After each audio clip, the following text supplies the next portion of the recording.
Good morning সবাইকে। শীতের হাওয়ার নাচন লেগে গেছে আমলকির ডালে ডালে। আমার ঘরের কাছে তো আর আমলকি গাছ নেই, কিন্তু আমার ঘরের কাছে যে গাছ আছে সেই ডালেই নাচন লেগে গেছে। বেশ ভালোই ঠান্ডা। জানি না যারা হয়তো মানে কি বলবো, যারা হয়তো কলকাতার দিকে আসো তাদের কতটা ঠান্ডা পড়েছে। আমাদের এখানে কিন্তু বেশ ঠান্ডা পড়ে গেছে। আমি যে অফিস যাচ্ছি এভরিডে, সারাদিন আমি পরশুদিন থেকে সারাদিন আমি সোয়েটার পরে থাকছি। যদিও আমার অফিসটা উত্তর দিকে মুখ, তো সে উত্তর দিকে মুখ হলে তো শীতকালে একটু বেশি হাওয়াটা আসে, তো সেই জন্য আমাকে কিন্তু বেশ ঠান্ডাটা নিতে হচ্ছে। বলো কে কেমন আছো? আশা করবো সবাই ভালো আছো, আমরাও ভালো আছি। আজকে হলো বৃহস্পতিবার, আর বৃহস্পতিবারের সকালে এখন সময় হয়েছে 6:45, 6:45 হয়নি এখনো, 40। তো একজন আরেকজন রেডি হয়ে গেছে, ফ্রেশ ফ্রেশ হয়ে রেডি হয়ে বসে গেছে চা খাওয়ার জন্য। আর এখানে একদিকে চা বসিয়েছি, আরেকদিকে জল বসিয়েছি, দুটো বসিয়ে দিয়েছি। চাটা করবো, করে নিয়ে আজকে সকালে সেরকম রান্নার কিছু নেই, কেননা গতকাল রাতে রান্না করেছে ওটাই আছে, ওটাই খাওয়া হবে।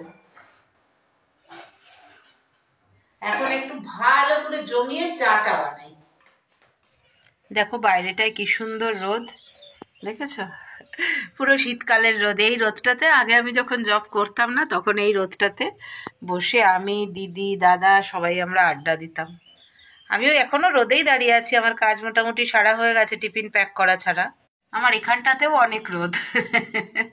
তো আমি এই রোদেই দাঁড়িয়ে আছি। ভাবলাম এখানে একটু দাঁড়াই, পল্লব এখনো ঢোকেনি। পল্লবের এখন একটু ঢুকতে দেরি হয়, কারণ মধুকে মানে মধু বর্ধমান যায় তো একটু দেরি করেই বেরোয়, তো সেই জন্য ঢুকতে একটু দেরি হয়। তো আমি ভাবলাম এখানটা একটু দাঁড়াই, গায়ে একটু ভিটামিন ডিটা নিয়ে নিই, এরপরে তো বেরিয়েই যেতে হবে। আজকে আবার কাজ আছে, বেনাচিতি হয়ে আমাকে যেতে হবে। পল্লব ঘরে ঢুকলো 8:40, আমাকে বেরোতে হবে 9টা। ঝটপট ঝটপট করে ব্রেকফাস্ট করছি একেবারে চট জলদি। পাউরুটি কেটে পেঁয়াজ কুচিয়ে নিয়ে সব একসাথে দিয়ে বসিয়ে দিয়েছি। একটু ভাজা ভাজা করে এটা করে নেব, আর ওপর দিয়ে একটু সস ছড়িয়ে দেবো, একটু গোলমরিচ গুঁড়ো ছড়িয়ে দেবো, ব্যাস। খারাপ লাগে না খেতে, খুব যে একবার আহামরি লাগে তাও না, কিন্তু খারাপ লাগবে না খেতে। তাও তো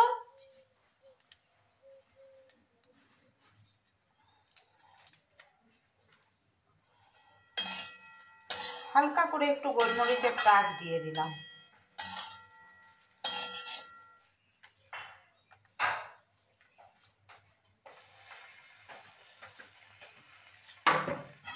না এই যে ঢাকনা,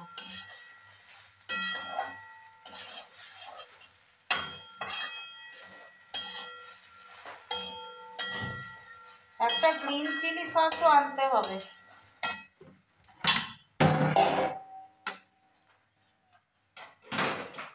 সকালবেলা কর্তামশাই একটা ফুলকপি আর পালং শাক এনেছিল, আর ধনেপাতা। তো এখন রাতে কি রান্না করব, আসার সময় নিয়ে এলাম 4টে ডিম। ডিমটা ফুলকপি দিয়ে ঝোল করি, তাহলে আজকে রাতেও হয়ে যাবে, কালকে সকালেও মানে দুপুরে হবে, না হলে রেখে দেবো, আবার কাল রাতে হয়ে যাবে, দুপুরে অন্য কিছু করে নেব। তো এখন স্টার্ট করতে হবে, আজকে টিউশন আছে। অলরেডি বেজে গেছে 6:30, আর 8:30 থেকে টিউশন। ভাতটা বসিয়ে দিই, তারপরে ফুলকপিটা কেটে নিই। পাশে মাঠটা থাকায় জানলাটা খোলা যায় না, এত ঠান্ডা হাওয়া আসে। বাসন কিছু রয়েছে, পল্লব খেয়েছে সেগুলো রয়েছে, আর আমার টিফিনের বাসনগুলো রয়েছে, এগুলোকে মেজে ধুয়ে রেখে যাই। এদিকে দেখো ভাত করে নিয়েছি, ওখানে ফুলকপি কেটে নিয়েছি, ভাতের মধ্যে ডিম আর আলু দেওয়া আছে। ফুলকপি আলু ডিম দিয়ে ঝোলটা করে রেখে বেরোবো। এখন 7টা বাজে, 1 ঘন্টার মধ্যে আশা করি হয়ে যাবে।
এখন অফিস থেকে অনেকটা তাড়াতাড়ি চলে আসি তো, আর 8:30 থেকে টিউশন, হাতে অনেকটা সময় পাওয়া যায়।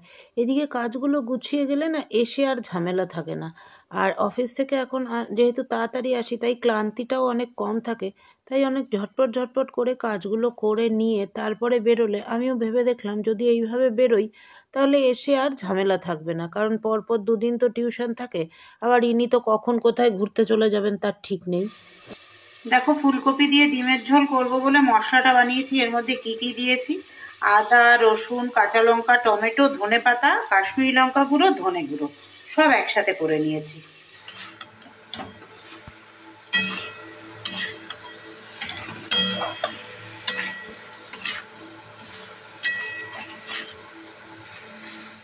চললাম টিউশন, বুঝলে? এ দেখো আমার গাছটা। চললাম টিউশন। এই যে আমার হাতে ব্যাগ, এটা যদিও পল্লবের ব্যাগ, এটাই আমি নিয়ে নিয়েছি। টোটো এখনো আসেনি তাই ওয়েট করছি, টোটো আসলে এদিক থেকে বেরোবো। বললাম না দাঁতটা ব্যথা হয়েছে, দেখো এইখানটা কেমন ফুলেছে, ঠান্ডা লেগে হয়েছে এটা। ও আর এগুলো চলতেই থাকবে, কিচ্ছু করার নেই। এগুলোর জন্য তো আর আমার কাজ বন্ধ করলে হবে না, বলো? চলো টাটা। ঘড়িতে সময় দেখো 10টা 10। বাইরের বারান্দার বারান্দার চুমকি চুমকি আলোগুলো, ফেয়ারি লাইটসগুলো এখনও জ্বালিয়ে রেখেছি। এ দেখো, কিছুটা কিছুটা এখনও জ্বালিয়ে রেখেছি। দেখেছো কেমন ঝুল হয়েছে এখানটায়? দেখো, লাইট না জ্বাললে দেখাই যায় না। সানডে ঝাড়তে হবে সব। পল্লব এখনও ঢোকেনি, ঢুকবে এবার। আমি এই ঢুকলাম, ঢুকে সোয়েটারটা খুললাম, খুলে ভাবলাম তোমাদের কাছে একটু আসি। এবার টায়ার্ড লাগছে, এবার একটু টায়ার্ড লাগছে। আর এই দেখো এটা কি হয়েছে বলো তো? এই দেখো, দেখেছো কেমন ফুলে আছে এখানটা? এইখানে মাড়িটা না, এইখানের যে দাঁতটা, দুটো দাঁতের মাঝখানে একটা দাঁত মানে তুলিনি, ওটা ভেঙে গিয়ে গিয়ে একটুখানি রয়েছে। ওইটাই ঠান্ডা লাগলে একটু ফুলে যায়। পল্লব ঢুকবে, ওর ড্রেস চেঞ্জ করা হবে, খাবো দাবো, শুয়ে পড়বো। ভাগ্যিস করে রেখে গেছিলাম, তাই জন্য এসেই খেতে বসে পড়তে পারলাম। ফুলকপি আলুর ডালনা। আর এই হচ্ছে আমার ভাত, আর এই হচ্ছে পল্লবের ভাত। চলো খেয়ে নি। ঘড়িতে সময় 11:10। একদম কি বলতো, রেডি করে রেখে গেছিলাম, কোনো রকম ঝুটঝামেলা নাই। এলাম, আসার পরে ও ফ্রেশ হলো, আমি একটুখানি ফোনটা ঘাটাঘাটি করলাম, ভাত ভাত আর তরকারি নিলাম, খেলাম দিলাম, টেবিল পরিষ্কার করলাম, কিচেন পরিষ্কার করলাম, চলে এলাম শুতে। একদম সিস্টেমেটিক কাজ। আর ওই যে এসেছিলাম গ্যাপে, দেখলেই তো তখন বাসনপত্রগুলো মেজে গেছিলাম, কোনো ঝামেলাই রাখিনি। কারণ কি বলতো, একটা মানে কাজের একটা ফ্লো এর মধ্যে কাজ করে গেলে না তখন কাজটা করা যায়। যখনই তুমি একবার বসে পড়বে, যখনই তোমার শরীরটা ছেড়ে দেবে, আর কাজ করতে ইচ্ছে করে না। ওই জন্যই আমি এক নাগাড়ে কাজটা করে নিয়েছি। নাহলে এখন রাতটাও অনেক বেড়েছে। তখন মোটামুটি আমি যখন বাসন মেজেছি তখন কটা বাজে, কটা বলেছিলাম, বোধহয় 6:30 হবে, বা হ্যাঁ 6:30 বা 7টা, হ্যাঁ ওই 7টাই হবে। তো তখন করে নিয়েছি, তখন জলটা ঘাটাটা অতটা কষ্টকর হয়নি যখন। এখন রাত্রিবেলা জল ঘাটাটা কিন্তু অনেক বেশি কষ্টকর, জলটা অনেক বেশি ঠান্ডা হয়েছে। জলটা যতটা না ঠান্ডা হয়েছে তার থেকে টেম্পারেচারটা কমেছে। গরম এই মানে রাত বাড়ার সাথে সাথে তো টেম্পারেচারটা যেহেতু কমেছে তাই জন্য হাত, এখনই তো হাত ঠান্ডা, পুরো ঠান্ডা হয়ে গেছে হাতগুলো ঠান্ডা হয়ে গেছে। শীতকাল এমনি সব ভালো আছে, কিন্তু এই দাঁত ফুলছে, মাড় ফুলছে, হাতে ব্যথা করছে, পায়ে ব্যথা করছে, কোমরে ব্যথা করছে। এই ব্যথাগুলো হচ্ছে উপরি পাওনা। পল্লব সেদিন বলছিল, দেখো শীতকাল আসলেই তুমি মানুষের বাড়ির পাশ দিয়ে গেলে ঘং ঘং কাশির আওয়াজ পাবে, সর্দির আওয়াজ মানে হাঁচির আওয়াজ পাবে, এইগুলো। আর উফ মাগো, উফ বাবা গো, এরকম আওয়াজ পাওয়া যায়।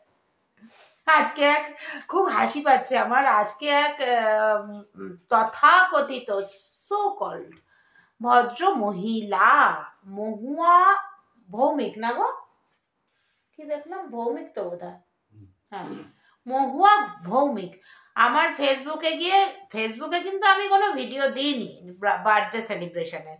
ফেসবুকে আমরা খুব মানে খুব সাধারণ মানুষ, আমাদের সেলিব্রেশনটাও খুব সাধারণ, হ্যাঁ আমরা তাই নিয়ে ভীষণ খুশি। তো এইগুলো তো সবাই মেনে নিতে পারে না, স্বাভাবিক। তো আমি কিন্তু ফেসবুকে ভিডিও দিইনি, কারণ ফেসবুকের জন্য ভিডিও করিও নি। ফেসবুকে ছবি দিয়েছিলাম। আর তিনি যে ইউটিউবের দর্শক আমি জানি, ইউটিউব, তুমি তো একটা সাইড হয়ে গেলে। হুম। ইউটিউবের দর্শক আমি জানি, ইউটিউবের কোথাকার দর্শক তাও জানি, সে গিয়ে ওখানে খুব নোংরা নোংরা কথা বলে কমেন্ট করেছে। আর আমার স্টুডেন্টরা আর আমাকে যারা ভালোবাসে, ফেসবুকে ভালোবেসে আমায় দেখে, তাকে এমন ঝাড় দিয়েছে না, আর আসবে না। আশা করি তার যদি লজ্জা বলে ফিলিংসটা একটুও থেকে থাকে, তাহলে সে আর আসবে না। আর আমার ছাত্র তো যা লিখেছে সে আর বলার কথা নয়। ও না। লিখেছে দেখেছো, ম্যামকে ঘৃণা করার লোক যা আছে তার শতগুণ বেশি লোক আছে ম্যামকে ভালোবাসা।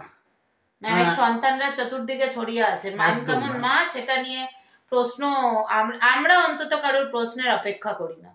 না, এটা তো ফেক। বাদ দাও। তো যাই হোক, ও যে কমেন্টটা করেছে অনিক ধর, 120টা দেশে, 120টা বলছি, 120টা মানে বই, ওর বিভিন্ন দেশে ওর লেখা 120টা বই হুম। এখন চলছে। আবার এইবার কলকাতা বইমেলাতেও ওর একটা নতুন বই বেরোচ্ছে। তবে এইসব এরা কি আর এরা এইসব জাতের লোকগুলো এইসব ডিজার্ভ বোঝে না, বোঝেই না। তার থেকে বড় কথা, যা কিছু যারা কমেন্টস করেছে পড়েছি আমি, আমি আর ইয়েটা দেখলাম পোস্টার, কি মহুয়া ভৌমিক, এদের মতো যারা মহিলারা, এই যে যাকে যে আমাদের হোক, আমাদের কথা বলছি না, এমনি আদার্স কাউকে যাকে চেনে না এইসব কমেন্টস করে, আমি একটা কথাই ভাবি, এরা মোবাইল হাতে নিয়ে টাইপ করে করে সবাইকে, অনেককে বাজে কথা বলে, আর কি মানে কেউ কাউকে চেনে না কারো, এরা ওদের বাড়াবাতে ছাইও দেয়নি, পাকা ধানে মইও দেয়নি। আরেকজন একটা বাচ্চা মেয়ে আছে, মানে আমাদের সাথীর বয়সী হবে মেয়েটা, ওরা একটা ছোট্ট ছেলে, ও স্কুল টিচার, একটা প্রাইমারি স্কুলের টিচার, খুব সুন্দর করে ফেসবুকে ভিডিও করে, বুঝলে তো, হাজব্যান্ড ওয়াইফ, আর বাচ্চাটা কখনো বাপের বাড়িতে যাচ্ছে, কখনো শ্বশুর বাড়িতে যাচ্ছে। আর মেয়েটা না, মানে আমার মেয়ের বয়সী মেয়ে, মানে আজকালকার দিনের মেয়ে যেমন সেরকম পোশাক আশাক, তাকে সেদিনকে ওদের একটা হানিমুনের ছবি দিয়েছে, সেটা নিয়ে মানে বলে বলে তাকে যাচ্ছে তাই করে দিল একদম। এত জঘন্য। আসলে এই জাতের মানুষগুলো দ্বারা না, এরা মানসিক ভাবে অসুস্থ। না, এরা মানুষের জাতের মধ্যে পড়ে না, কোন জাতের পড়ে জানি না, এরা নিজেদের দ্বারা কিচ্ছু হবে না, এরা ভালো মতোই জানে যত পারবো লোকের পিছনে লাগবো, এটাই ওদের কাজ। প্রথম কথা। দ্বিতীয় কথা হচ্ছে, যে আঙ্গুল দিয়ে, যে হাত দিয়ে আঙ্গুলের মাধ্যমে মোবাইলের কমেন্টস বক্সে গিয়ে এত বাজে বাজে কথা লেখে, তারাই আবার ওই হাত দিয়ে আবার মা দুর্গাকে বরণ করে। আমি সেটা দেখলাম। যে ভদ্রমহিলা আজকে ফেসবুকে কমেন্টস করেছে, ভদ্রমহিলা, ভদ্র না, ভদ্রতার নামে বাকি আউটলুক দিয়ে মানে খুব ভদ্র। তো যাই হোক, ওই হাত দিয়েই আবার মা দুর্গাকে বরণ করছে, মানে এতটুকু ভাবে না যে আমার মানসিকতাটা কত নিম্ন, মানে আবার সেই মানসিকতা নিয়েই চলে যাচ্ছে মা দুর্গার বরণ করতে, পুজো দিতে। মানে এরা হচ্ছে মানুষ, মানে অবাক পৃথিবীর, হেমন্তের গান আছে না, অবাক পৃথিবী অবাক করলে তুমি, সেরকম হচ্ছে এই সোশ্যাল মিডিয়াটা। মানে কার পিছনে কিরকম কাঠি দিয়ে কত কদর্য ভাষায় তাকে বলা যায়, এরকম একটা কম্পিটিশন চলে আর কি। আর এদের বাড়ির লোক, জানি না এদের বিষয়গুলো জানে কিনা, কি ওনার যাদের যারা বাড়িতে কেউ আছে না বিবাহিত, তাদের হাজবেন্ড কিছু আদৌ কিছু জানে কিনা, হয়তো জানলেও গলা উঁচিয়ে কথা বলতে পারে না, এবারে ব্যাপার হবে। যাই হোক, এগুলোই ভাবি আর এটা লিখেছি। মানে অদ্ভুত পৃথিবী আমাদের, মানে এরা কিছু কোনো যোগ্যতাই নাই এদের। যোগ্যতা বলতে একটাই, খুব ভালো যোগ্যতা। মানে ও কি সুন্দর লিখেছে দেখো, অনেক কি লিখেছে দেখো, ম্যাডামের ঘৃণা করার লোকের থেকে ভালোবাসার লোক এত বেশি, তারা দাঁড়ালে ঘৃণাকারীরা আর দাঁড়াতে পারবে না। এই জায়গাগুলো ডিজার্ভই করে না, যে এত একটা ভালো কালচার নিয়ে থাকবো, ভালো ভিডিও করবো, ভালো কন্টেন্ট দেবো, এই জিনিসগুলো আসেই। শোনো, জন্ম দিলে ও লিখেছে, জন্ম দিলেই মা বাবা হয় না, আর শিক্ষক শিক্ষিকারা হলো তেমন মা বাবা যারা নীরবে নিঃস্বার্থভাবে মানুষ করে তোলে। মা বাবা তো একটা আশা হলে রাখে একসময় আমাদের দেখবে। শিক্ষক শিক্ষিকারা তো সে আশাটাও করে না, তারা কখনো কৃতিত্বও নেয় না।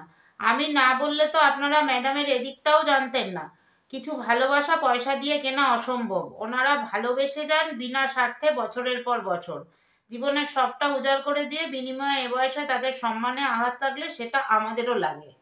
এতটা ডিপলি চিন্তা করবেই না, এরা এমনই জাতের, এতটা ডিপলি চিন্তা করবেই না। আর তাদের ছেলেমেয়েরা কি মানুষ হবে আমি জানি না আসলে। লিখেছে, ম্যাডামের হাতে মানুষ হয়েছি সেই ক্লাস 7 থেকে, ম্যাডামের হাতে বেড়ে ওঠা মাধ্যমিক অবধি।